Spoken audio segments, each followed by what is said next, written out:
Hello, my name is Martin Gill. I was asked by my good friends at Professional Security whether I would say a few words about security and what's happening in the pandemic. And there's 3 points I would like to get across in this very short talk.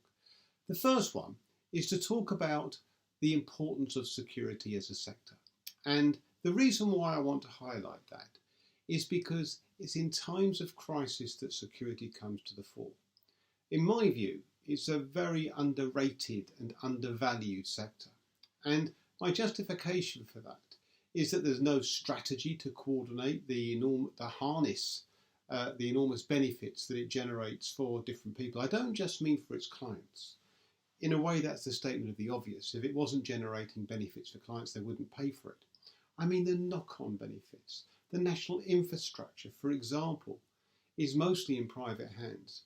And the protection of it is led by security personnel in different guises and in different ways, protecting places where public go, libraries, shopping centres, universities.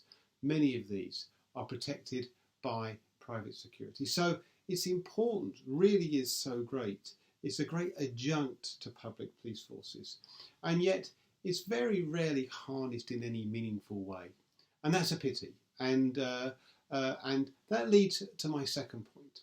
And my second point is that in a time of crisis, it's when security comes to the fore. And here's the opportunity for it to show its true value and generate some benefits. Now, recently, I've been coordinating some webinars from panelists around the whole world who've been talking about security at different stages. It's been a great insight for me, I have to say. Thought leadership summits, we've been calling them. And each one has generated enormous thinking, not just about where security is now, but why that's important for understanding the type of security we're going to get in the future. And through these webinars, I've been learning that security in many ways has been doing a fantastic job. And of course, there are plenty of people talking about it. I mean, coordinating the protection of the public when they visit premises, coordinating staff that are working, making sure social distances, checking temperatures, and so on and so on. And many of you listening to this video will know about those sorts of arrangements. And there are some who argue in those thought leadership webinars that what's going to happen next is the true value of security is going to be appreciated, and this will pay dividends afterwards. But it's far from obvious. And the reason why it's far from obvious is because security is good in a crisis. We know from history that when a crisis happens, security comes to the fore. That's what security people are good at. The problem is that what we're expecting to follow is an economic recession, certainly hardship, if it's not going to be called a recession. And we also know that just as security is good in a crisis, so in a recession, it results in cutbacks. It results in cutting corners. It certainly doesn't result in an enhancement of the security role. And therein lies a big danger. And some are saying that they're preparing well for what will happen in the future. Preparing, for example, by not just doing a good job, but showing the benefits of that to the hierarchy. There are others who are saying that just because security did well, doesn't mean to say, where it did do well, doesn't mean to say that others didn't do better. And here they point to, for example, the role of emergency and crisis management departments, business continuity, whatever the word is to describe them, who have really come to the fore in the crisis. They have also spoken enthusiastically about health and safety professionals, also called different names, but that area of expertise around the world who've come to the fore. Clearly in a pandemic, that's inevitable. And IT departments too, because technology has been so important. And these people argue that post the pandemic, these departments will overshadow security, almost swallow it up. They'll have a bigger seat at the high table.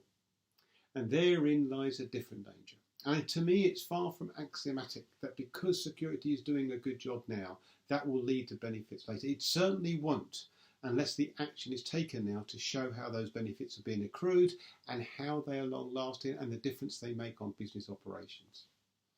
And that brings me to my third point, that in terms of what happens next, we need to think about a strategy for the security sector. You know, in one of the projects that I did under the umbrella of the Security Research Initiative, we looked at what a strategy might look like. And for me, this is a really important area because it is a wasted opportunity by governments around the world. They don't harness the enormity of the work done under the guise of private security that has public benefit. It's left to chance. It's left to ad hoc arrangements. What a waste of an opportunity. What a waste of a resource. And yet, of course, it's argued, in return, the problem is the private security sector is not very easy to deal with, very fragmented. Indeed, one of my current studies, also under the umbrella of the Security Research Initiative, is about careers in security.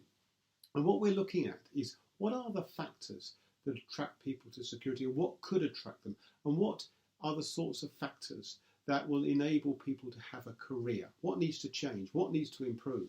And we'll report on that in September, and I'm sure my colleagues at Professional Security will help me publicise the results when they come out.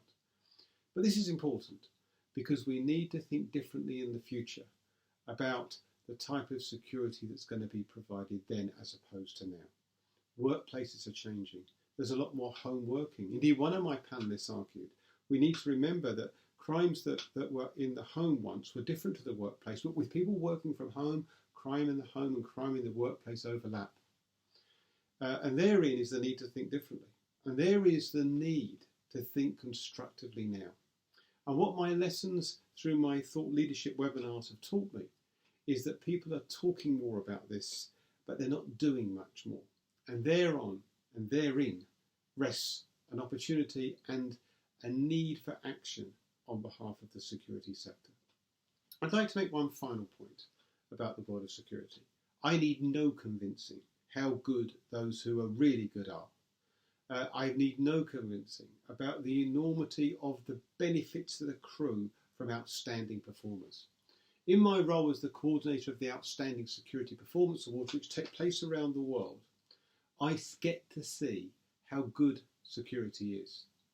And yet too often it operates under the radar. And one thing we can do is take the time to recognise those who are outstanding.